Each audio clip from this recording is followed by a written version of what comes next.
What's up, fight fans? Welcome to the UFC 229 MMAmania.com post-fight show.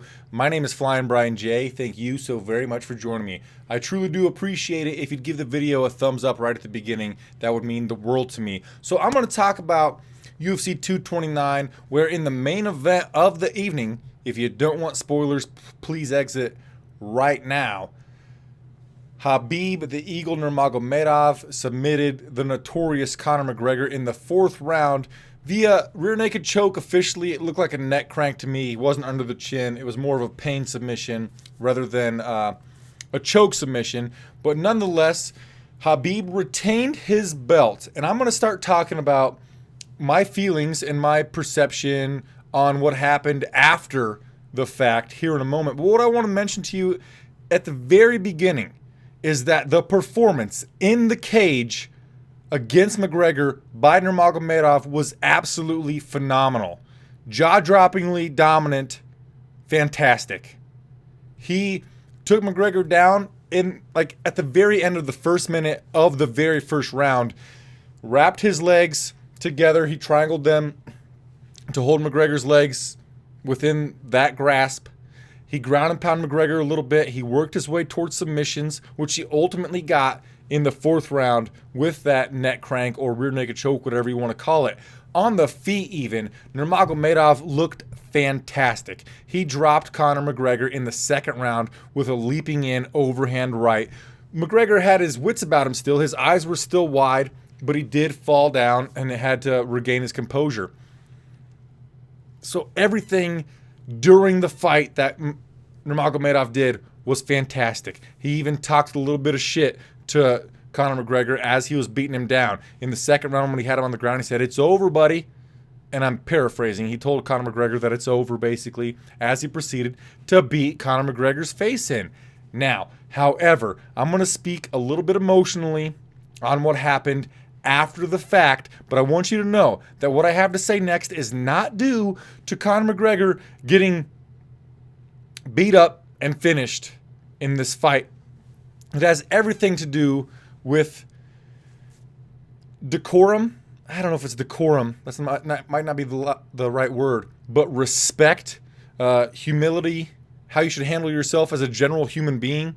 I know that there is a lot of history with Conor McGregor inciting religious topics with Nurmagomedov and talking shit in ways that transcend sport and go into religious views, country, and all of that jazz. And I also know that Conor McGregor threw a fucking dolly at a bus that Nurmagomedov was in after that whole debacle with Artem Lobov. I get it.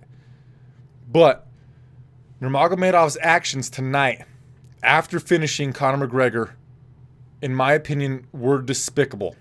And here's why. A lot of people were like, oh, it wasn't that bad because he's reacting to what Conor did. What Conor did, there were, 20 people around. There were 20 fighters. Let's say there were 100 people that were nearby during Conor McGregor's bus attack. Fine. Let's say there's 200 people. Hell, let's say there's 1,000. There was not 1,000, but let's say there were. Tonight, after finishing Conor McGregor, Nurmagomedov jumped out of the cage to go start a fight with Dylan Dennis. And that almost started a goddamn riot. Because then Nurmagomedov's team, Zabar Tukugov, who's scheduled to fight Artem Lobov, jumped into the octagon and sucker punched Conor McGregor. One other person also jumped into the octagon and sucker punched Conor McGregor. There are 3 people that have been arrested for their involvement in this thing. And you think, okay, fine. It's an isolated incident. But then film has came out recently where because of Khabib jumping out of the octagon and attacking Dylan Dennis, it incited multiple fights throughout the venue between Conor fans and Khabib fans. Khabib, his team. There was even one of Khabib's team members who threw a punch at one of the police officers who was trying to stop this from happening. And why is this such a big deal? When I was in college, I went to college for broadcast journalism. It was my minor. In one of the classes, we learned about screaming fire in a theater. It's a call to action.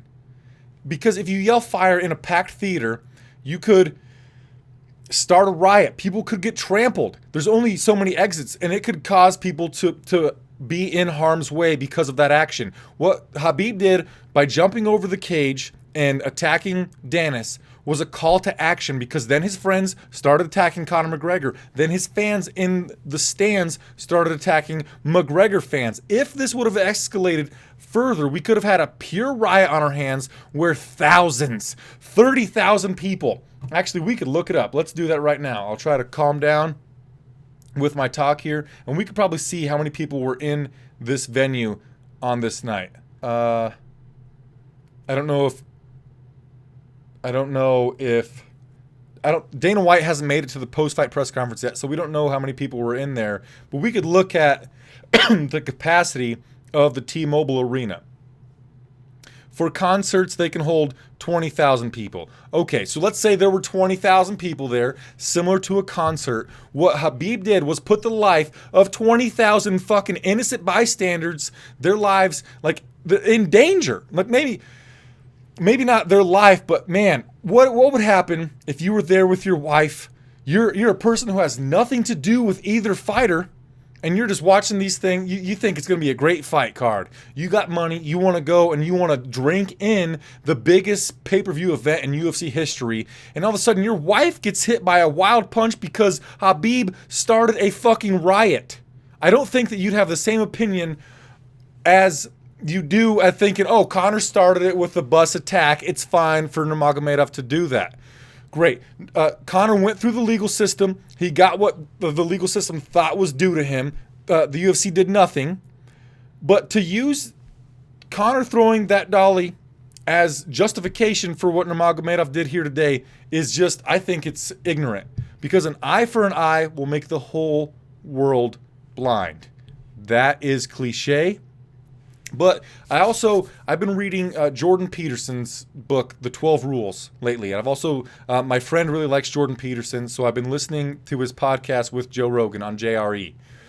And they were talking about, like, Conor McGregor versus Ronda Rousey. Not in a physical altercation, but how they've dealt with defeat. Ronda Rousey, after her losses, like one of the worst ways you could ever be a person, convey yourself after a defeat, and people turned on her because of that. People have turned on Ioane and Jacek for a similar reason, and it's because, and I'm just basically quoting Peterson and Rogan here, when we watch mixed martial arts, we want to believe that these people, that we know they're better than us physically, and we love watching people succeed on a physical level. It's fantastic to us. It's fascinating in a sense, because wow, people can achieve these physical achievements. It's redundant, but you get my point. And then, but we're thinking of them as like a better person than we are. We want to use them as examples as a person. So when Ronda Rousey, she recoils and she recluses after being defeated, we're like, man, I think I would handle defeat better than her, so I look negatively on her. And then Conor McGregor, he was way up here when he lost to Nate Diaz, right? He was on a pedestal. He was sitting on the top of the world. And then he got defeated, and he got defeated pretty handily. And he got on the microphone and he said, hey, you know what? You don't win them all. And we're like, damn. Somebody on that high of a height can take a defeat where that knocks them down here, and they're just like, you know what, I'm going to take that, use it as motivation to come back stronger.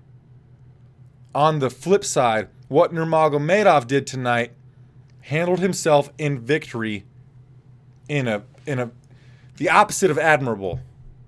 In my opinion, it was disgusting. Like, you beat the most popular person in the history of time. You could just smile and fucking raise your belt and like, look, I beat the UFC's golden goose. Pay me, bitches. But no. Instead, you decide to use your victory as a way. I know he didn't mean to do it, to put innocent people in jeopardy here. Lee J says McGregor isn't a saint, but sucker punching him at the end of the fight was cheap. So fucking cheap. So goddamn cheap. And jumping out of the cage to fight anybody is gross. Like, what are you doing? Why?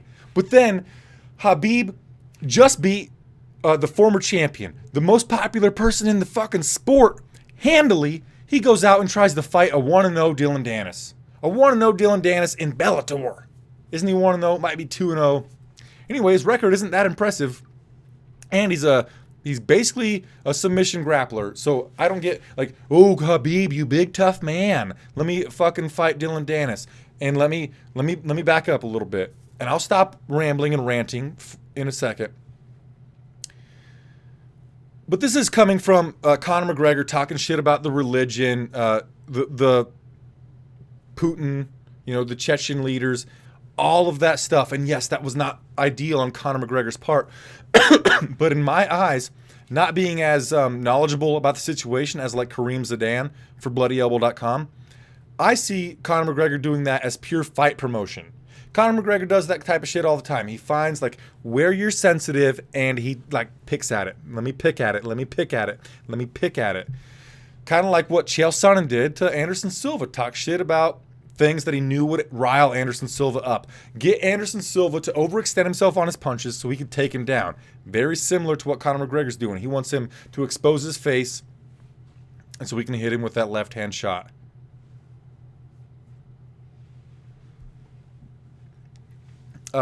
We have a commenter here who I don't want to read their name, but it says he will be more hated by the community than Tyron ever was. Also, Matthew Caldwell says they're holding Khabib's purse at the moment.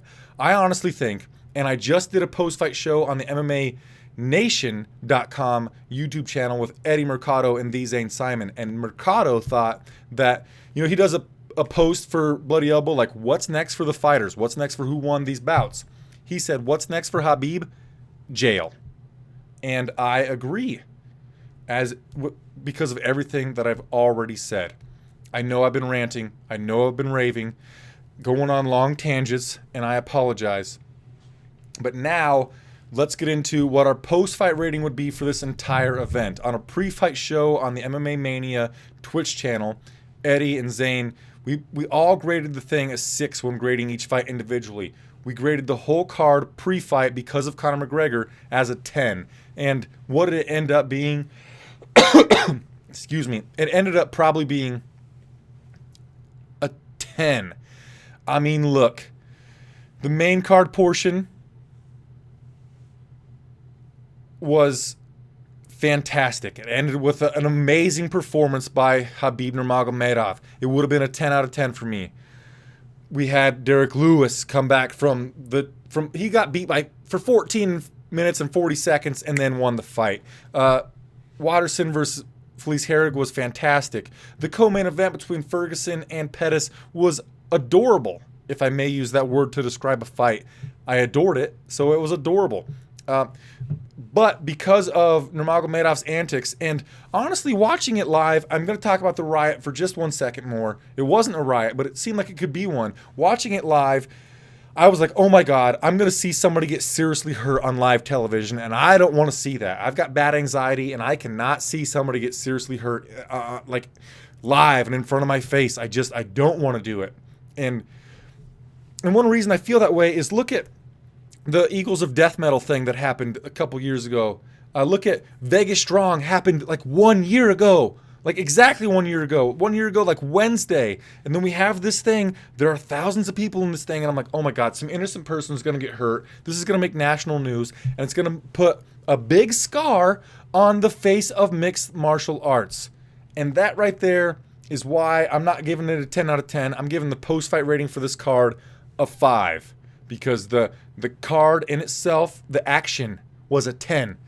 But that post-fight thing was a 0 or a 1 or a negative million. And that averages out to a 5. Yeah. Just pathetic.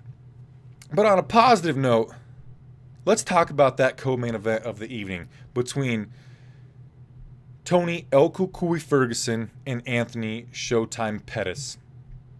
And then we'll get into our WTF of the card, Matthew. That fight was fantastic. It had everything that you could ever want in a fight.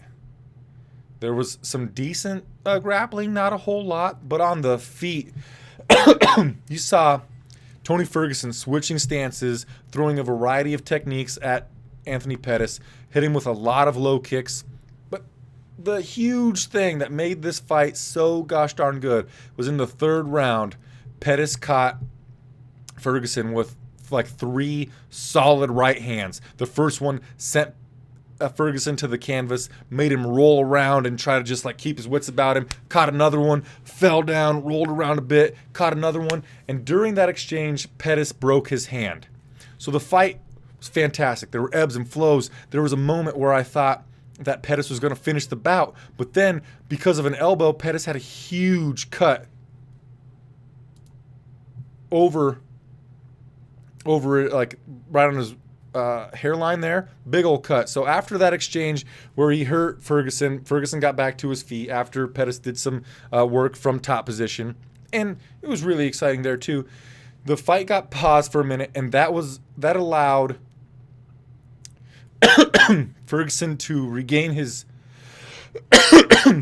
regain his composure, regain his chin, and then come back and really put a lot of variety of strikes on Pettis. He backed Pettis up against the fence, ripping hooks to the body, right straights, left straights, because he was switching stances back and forth. It was a beautiful, beautiful performance overall by Ferguson. But because Pettis almost finished him, the back and forth nature of it was just awe-inspiring. I loved it through and through. And I haven't seen yet if these guys are getting an extra $50,000 post-fight bonus, but I truly believe that Ferguson versus Pettis should be the fight of the night. And then I want to talk about Pettis for a second too, because coming into this fight, drink some water, says M. Lottie.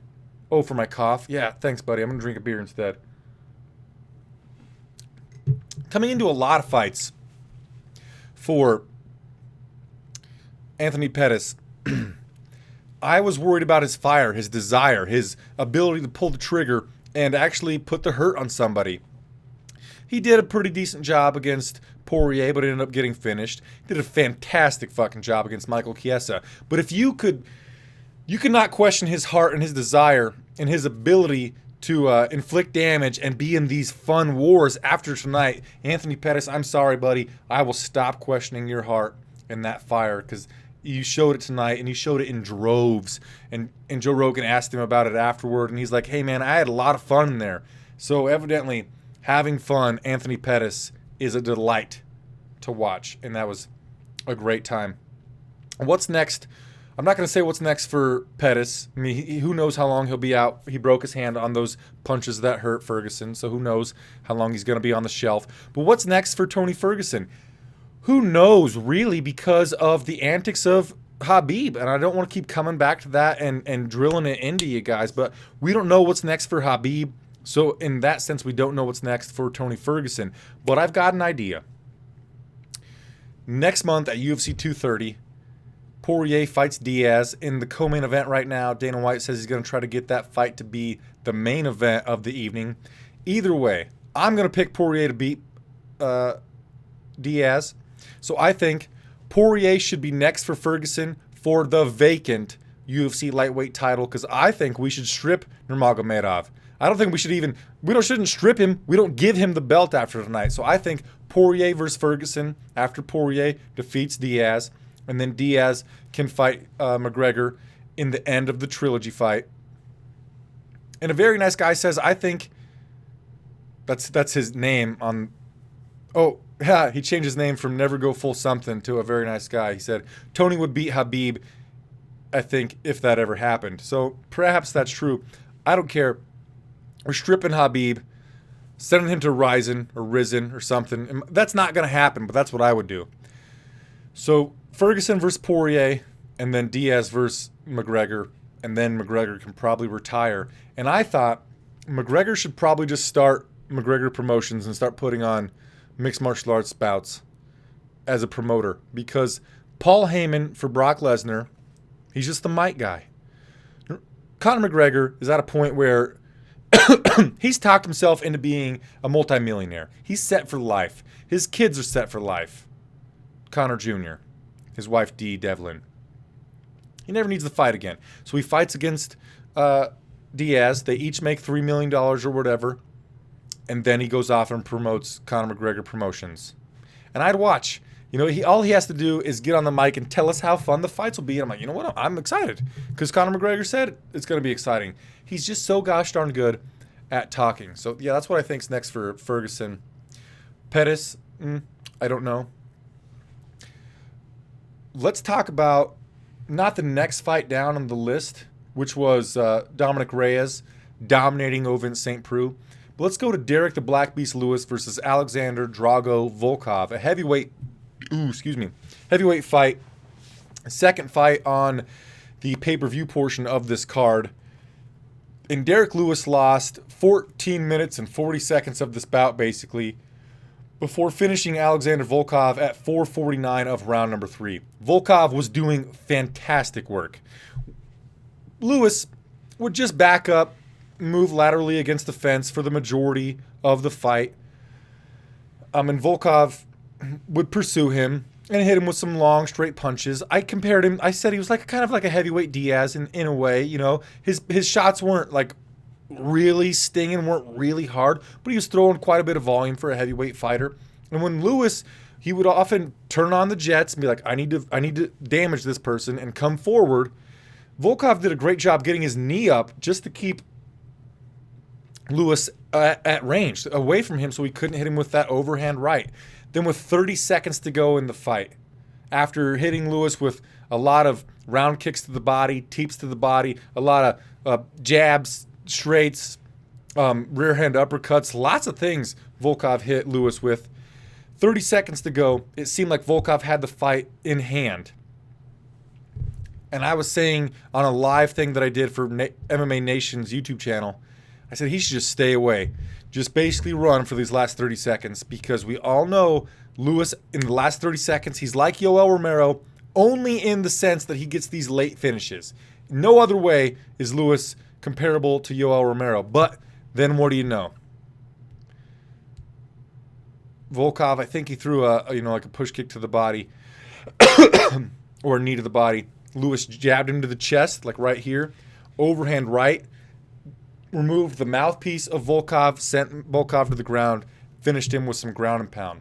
In the post-fight interview, Joe Rogan said, "Wow, Lewis, that was amazing. You might be in line for a title shot." And Lewis said, "Man, shit.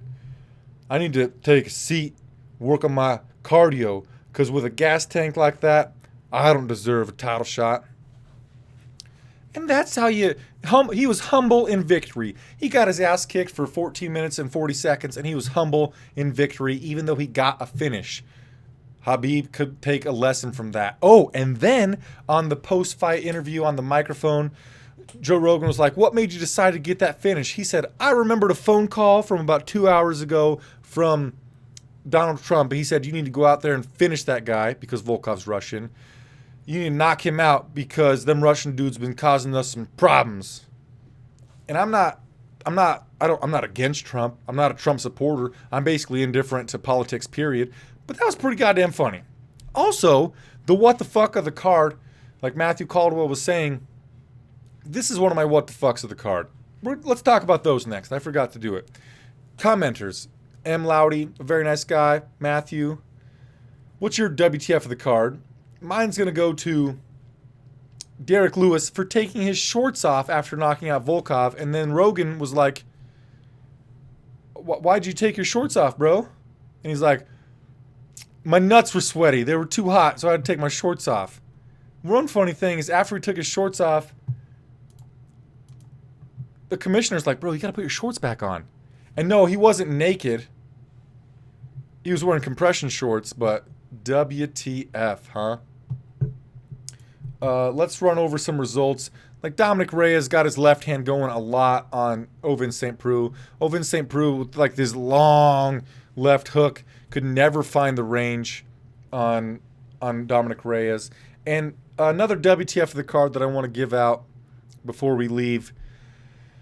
Early on in the night, about midway through the card, like if you go midway, then just a freckle down, Aspen Ladd versus Tanya Evinger. Aspen Ladd got the TKO victory at 3:26 of round number 1. But while she was ground and pounding, this is the second time she's done it in the octagon, she was screaming like, "Yeah, yeah, yeah, yeah, yeah, yabba dabba doo."